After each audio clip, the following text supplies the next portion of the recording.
Hello বন্ধুরা, কেমন আছো তোমরা সবাই? আশা করছি বেশ ভালো আছো। আমি হুমায়রা তোমাদের স্বাগত জানাচ্ছি গো-জি-8-এ।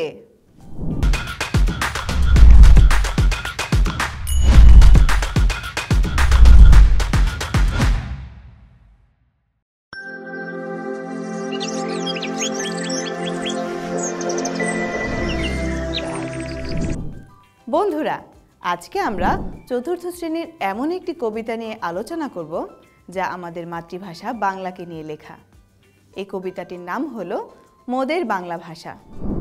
তো বন্ধুরা, চলো শুরু করি আজকের এপিসোড। বন্ধুরা, মূল কবিতায় যাওয়ার আগে চলো আমরা একটু কবির পরিচিতি সম্পর্কে জেনে নিই। আমি আগেই বলে নিয়েছি এই কবিতাটির নাম হলো মোদের বাংলা ভাষা, আর লিখেছেন সুফিয়া কামাল। কবি বেগম সুফিয়া কামাল 22শে জুন 1911 খ্রিস্টাব্দে বরিশাল জেলায় জন্মগ্রহণ করেন। তিনি কবি ও সমাজসেবী ছিলেন। তার বিখ্যাত কাব্যগ্রন্থের মধ্যে সাঁঝের মায়া, মায়া কানন, ইতল বিতল, স্বনির্বাচিত কবিতা সংকলন ইত্যাদি উল্লেখযোগ্য। তিনি 20শে নভেম্বর 1999 খ্রিস্টাব্দে মৃত্যুবরণ করেন। বন্ধুরা, আমরা তো কবির পরিচিতি জেনে নিলাম। এখন চলো মূল কবিতাটি পড়ি এবং জানার চেষ্টা করি এই কবিতার মাধ্যমে কবি কি বোঝাতে চেয়েছেন। মোদের বাংলা ভাষা, লিখেছেন সুফিয়া কামাল। মোদের দেশের সরল মানুষ, কামার কুমার জেলে চাষা, তাদের তরে সহজ হবে মোদের বাংলা ভাষা। বন্ধুরা, এখানে কবি বোঝাতে চেয়েছেন আমাদের দেশের মানুষেরা হলেন অনেক সহজ সরল, আর এই সহজ সরল মানুষের মধ্যে আছেন কামার কুমার জেলে চাষা। তাদের সবার মুখের ভাষাই হলো বাংলা। এই ভাষাটি অনেক সহজ ও মধুর। এরপর কবি বলেছেন, বিদেশ হতে বিজাতীয় নানান কথার ছড়াছড়ি, আর কতকাল দেশের মানুষ থাকবে বলো সহ্য করি। বন্ধুরা, কবি এখানে বলেছেন আমাদের এই দেশে বিদেশি অনেক শব্দের ছড়াছড়ি রয়েছে, আর এসব নানান শব্দের ব্যবহার, কথা, এগুলো বাঙালিরা আর কতকাল সহ্য করবে সেই কথাও বলেছেন। ধরো, তোমার সামনে কেউ হিন্দিতে কথা বলছে, ইংরেজিতে কথা বলছে, উর্দুতে কথা বলছে, কিন্তু তারা সবাই বাঙালি।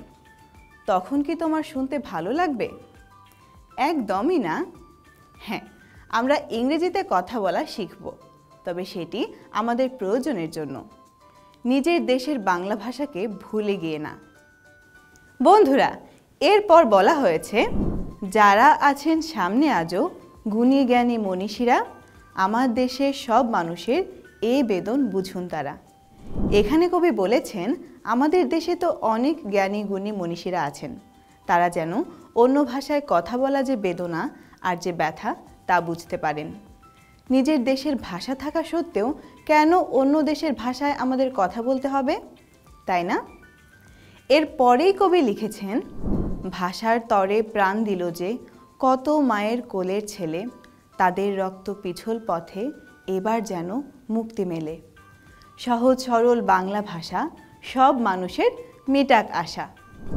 বন্ধুরা, এখানে কবি বলেছেন আমাদের এই বাংলা ভাষার জন্য অনেক মানুষকে প্রাণ দিতে হয়েছে, তাদের রক্ত পিছল পথে এবার যেন বাংলা ভাষার মুক্তি আসে। বাংলা ভাষা আমাদের প্রাণের ভাষা। এই সহজ সরল বাংলা ভাষা যেন মানুষের আশা পূরণ করে। এই কথাগুলোই কবি খুব সুন্দর করে বোঝাতে চেয়েছেন। বন্ধুরা, তাহলে চলো এই কবিতাটি আমরা নিজের মতো করে বোঝার চেষ্টা করি, তাহলে আরও অনেক কিছু জানতে পারবো। আমাদের মাতৃভাষা বাংলা সম্বন্ধে এই কবিতাটি লেখা হয়েছে। আমরা কোন ভাষায় কথা বলি বন্ধুরা? আমরা বাংলা ভাষায় কথা বলি। আমাদের বাবা মা, দাদা দাদি, নানা নানি, ঠাকুরদা ঠাকুমা সকলেই বাংলা ভাষায় কথা বলেন। আমাদের দেশের সব মানুষই বাংলায় কথা বলেন। তোমরা নিশ্চয়ই জানো, রাষ্ট্রভাষা বাংলার দাবিতে 1952 সালে ছাত্রছাত্রীরা মিছিল করেছিল, হরতাল করেছিল। তখন তাদের ওপর পুলিশ গুলি চালায়। গুলিতে ছাত্রসহ অনেকেই মারা যায়। মাতৃভাষার চেয়ে প্রিয় আর কোনো ভাষা হতে পারে না। বাংলাদেশের সব মানুষের ইচ্ছা, আশা ও আকাঙ্ক্ষা মাতৃভাষাতেই ভালোভাবে প্রকাশ করা যায়। বাংলায় কথা বলার সময় বিদেশি ভাষা ব্যবহার না করাই ভালো। আমরা যখন কথা বলবো তখন চেষ্টা করব বাংলা ভাষায় প্রতিটি কথা বলার, কারণ আমাদের এই ভাষার জন্যই জীবন দিয়েছেন অনেকেই। বন্ধুরা, পুরো কবিতাটি ও কবির পরিচিতি নিয়ে তো আমরা আলোচনা করেই ফেললাম। আজ তাহলে এখানেই বিদায় নিচ্ছি। পরবর্তী এপিসোডে আমরা নতুন কোনো বিষয় নিয়ে আলোচনা করব। সেই পর্যন্ত তোমরা সবাই অনেক ভালো থেকো, সুস্থ থেকো এবং অবশ্যই গো জি8-এর সাথেই থেকো।